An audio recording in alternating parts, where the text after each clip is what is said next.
राम राम की जय। सदगुरुदेव भगवान के चरणों में कोटि कोटि प्रणाम।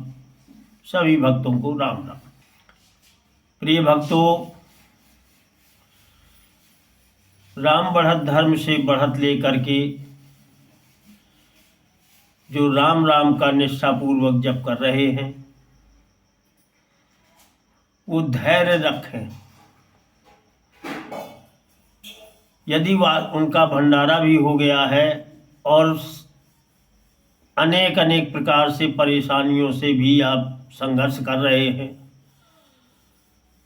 तो इसमें ये न समझें, राम राम में कोई संदेह न करें कि हम ऐसा कर रहे हैं या राम राम जप रहे हैं तो प्रभु हमारे ऊपर ऐसी परेशानियां डाल रहे हैं।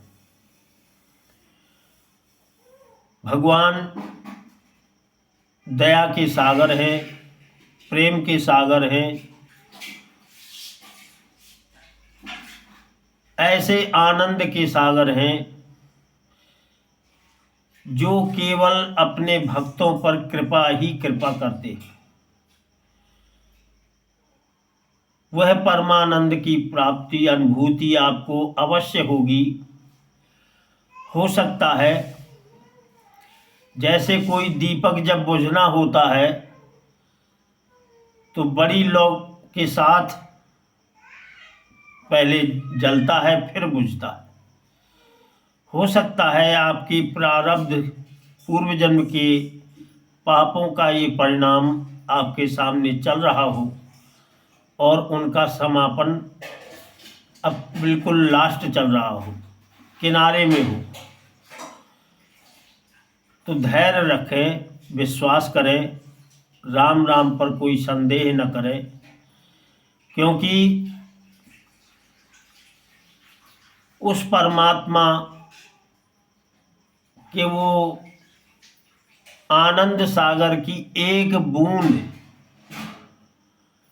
का भी 1000वां हिस्सा से ये सारा संसार उस सुख को प्राप्त करने में इतना सुखी है, लीन है। समझिए कि जो संसार में सुख है, जब इतने छोटी कृपा से ही सारा संसार उस सुख में भूला हुआ है, तो जब आप उनकी शरण में पहुंच करके वो परमानंद को प्राप्त होंगे तो वो आनंद कैसा होगा। वह परमात्मा, वह सुख अकथनीय है, अगाध है। परमात्मा वो अविनाशी है, वो पूर्ण है। इसलिए अपनी आस्था केवल एक पर रखें। जो संकल्प है आपका वो केवल राम राम पर ही रहे। राम से बड़ी कोई सत्ता नहीं है, राम से बड़ा कोई ऐसा पावर नहीं है जो आपको सब कुछ प्रदान कर सके और सद्गति भी प्रदान करे। और देवताओं को आप भजेंगे तो उन्हीं को प्राप्त होंगे। गीता में भी कहा है, यान्ति देवव्रता देवान् पितॄन् यान्ति पितृव्रता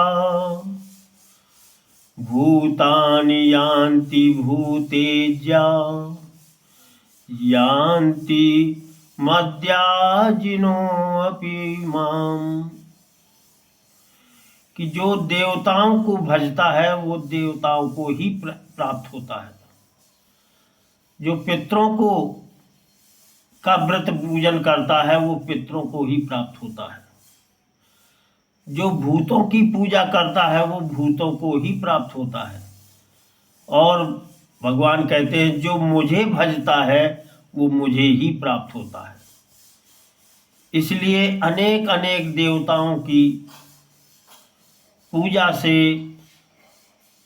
आगे बढ़कर उस परमात्म तत्व राम, एक राम पर विश्वास करके राम राम का जप करें। निश्चित ही आपके सभी कष्ट पाप कटेंगे और आपका हित ही होगा, अच्छा ही होगा। यदि आप निराश होते हैं, धैर्य छोड़ते हैं, तो क्या करेंगे? राम राम जपना बंद कर देंगे। फिर होगा क्या? जो होना है या हो रहा है वो तो होगा ही, क्योंकि राम से कुछ बिगड़ थोड़ा रहा है। राम आपके लिए कल्याणकारी है, उसको ऐसा ही माने कि ये अभी हमारे पूर्व जन्म के कर्मों का फल शेष है, वो चल रहा है और जल्दी ही समाप्त होने वाला है। यदि आप आश्रय राम राम का छोड़ देंगे तो जब कोई सहारा ना रहेगा तो पुराने कर्म तो अब भोग ही रहे हो, लेकिन भविष्य के लिए, आगे के लिए, अगले जन्म के लिए तो कुछ नहीं तैयार कर पाओगे। जब वहाँ जाओगे तो फिर वही चक्कर, वही जन्म मरण, वही कष्टों का, कर्मों का भोग चक्र चलता ही रहेगा। इसलिए इससे आपका ये कल्याण है कि प्रारब्ध भी कटेगा और आगे की सद्गति का मार्ग भी तैयार होगा। बार बार यही निवेदन है कि आप राम राम का आश्रय ना छोड़ें, धैर्य रखें, संकल्प अपना केवल एक और विकल्प भी एक। राम राम, राम राम की जय।